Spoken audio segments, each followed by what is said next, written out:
A partir de aquellos tiempos aciagos de la independencia y la revolución, México ha progresado, sin duda, pero no lo suficiente ni al ritmo que los tiempos exigen a nivel mundial. La corrupción de políticos y empresarios ha aumentado descarada y escandalosamente. No hay valores, no hay amor a la patria, no hay generosidad hacia los millones de pobres y analfabetas que abundan en el territorio nacional. Hay mucha simulación. La impunidad está a la orden del día.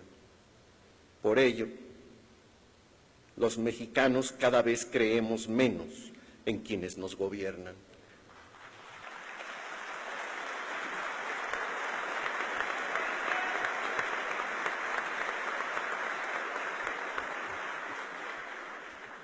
Si estos no respetan las leyes que emanan de este sagrado recinto, ¿cómo esperar que los ciudadanos que sufren de hambre y discriminación también las respeten?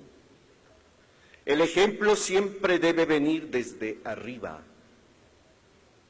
Mi abuelo Rodolfo Neri Lacunza fue gobernador del estado de Guerrero de 1921 a 1925. Su gestión no fue sencilla, pues tuvo que atravesar acontecimientos muy duros, como el de la rebelión de la Huertista. Siendo civil, fue el único gobernador en todo el país que se enfrentó al levantamiento de Adolfo de la Huerta. Y también fue el primer gobernador de Guerrero, después de la revolución, que terminó el periodo para el que fue electo, aunque la reacción, las traiciones políticas, la envidia y la ingratitud han tratado de desvirtuarlo.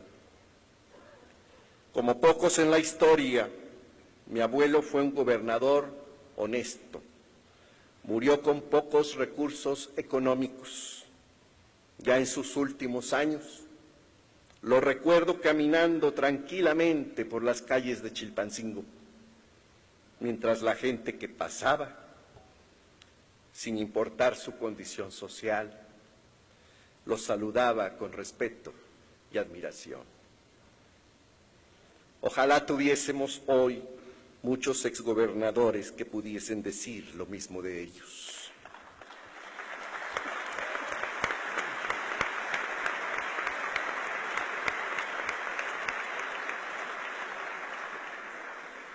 Corrupción e impunidad van de la mano. El concepto del fuero se ha convertido en escudo contra la justicia. Solo se castiga a los llamados incómodos, igual que en una dictadura. Del lado ejecutivo, el pregonado derecho a la información administrativa es muy limitado.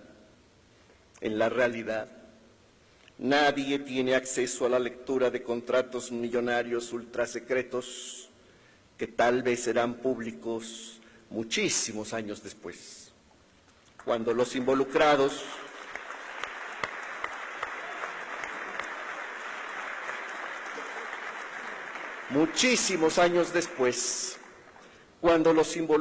ya no puedan ser cuestionados ni perseguidos.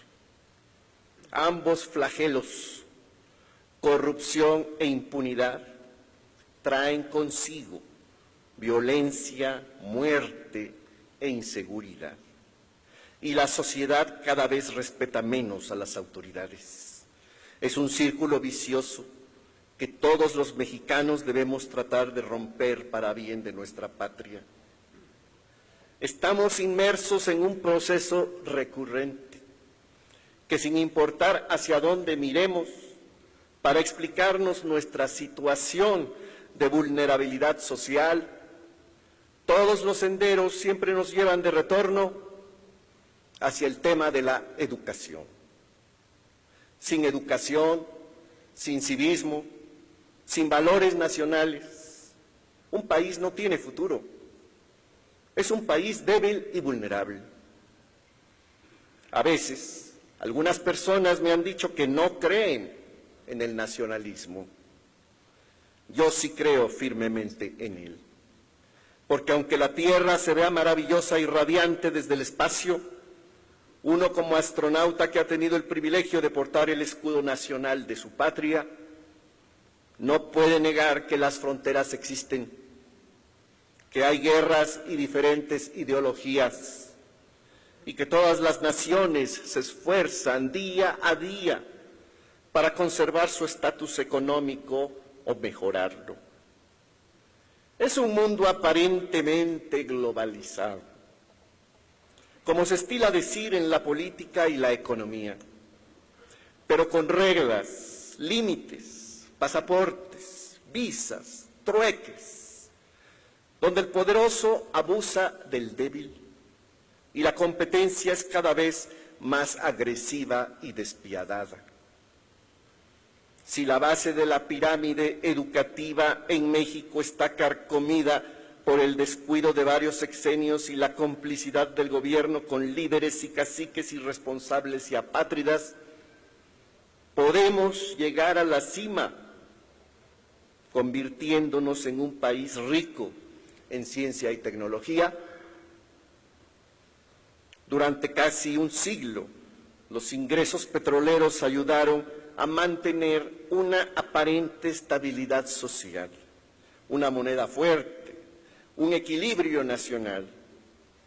Pero hoy los precios del petróleo están por los suelos, al mismo tiempo que el mundo clama por energías limpias y por frenar el calentamiento global. El peso se sigue devaluando. Ha habido mucho despilfarro y mala administración. Y nos hacen creer que con unas simples reformas las cosas van a cambiar para bien.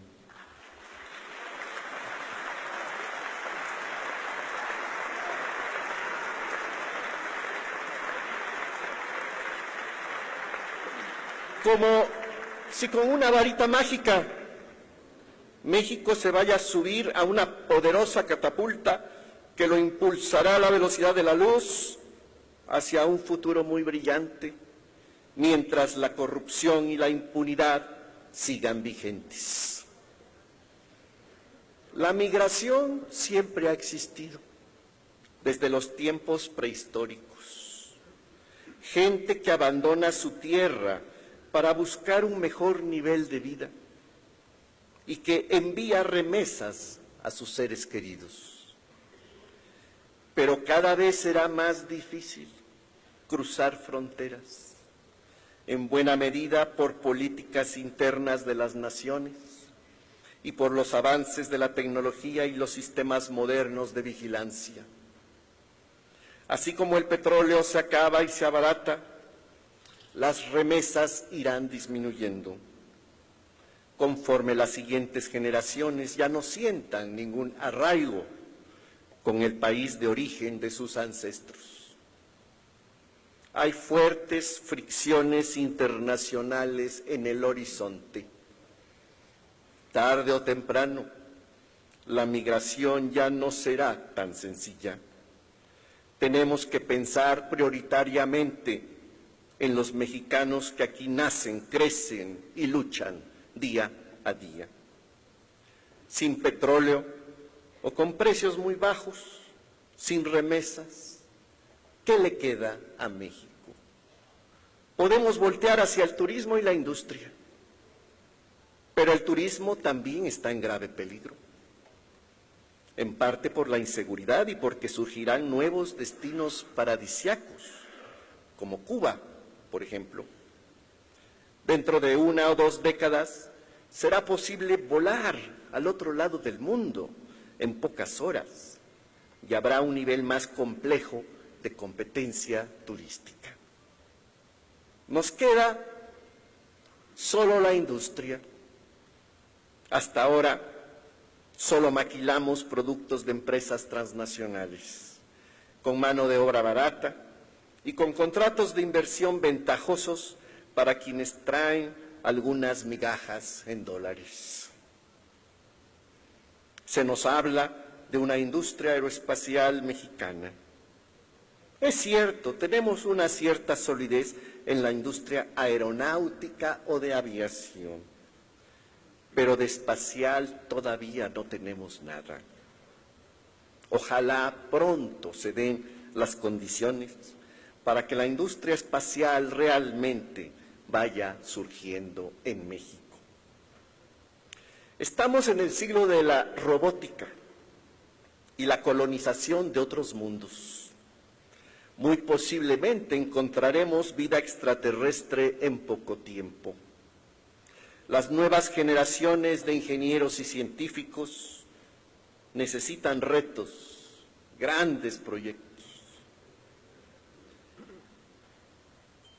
Sin retos, ningún ser humano se esfuerza y no evoluciona ni progresa.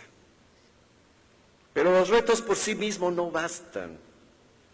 Hay que etiquetar los proyectos con fechas de conclusión y entregarlos funcionando correctamente en tiempo y forma.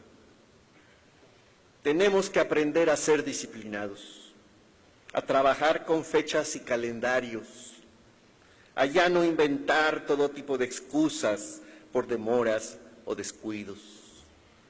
El primer mundo avanza y cada vez se separa más de nosotros, así como las galaxias se siguen alejando de nuestra Vía Láctea. Nuestro viaje espacial de hace 30 años llenó de orgullo nacional a toda la juventud mexicana, porque uno de los suyos, sin importar cómo se llamara, estaba orbitando la Tierra. Por ese simple hecho, muchos decidieron estudiar ciencias o ingeniería, a continuar sus estudios sin dejarse vencer fácilmente, a aprovechar las oportunidades y bondades de la educación pública. Fue el mayor beneficio de esa primera incursión de México en el cosmos, y es preciso dejar a un lado la mezquindad política para que ese sueño de superación no se apague.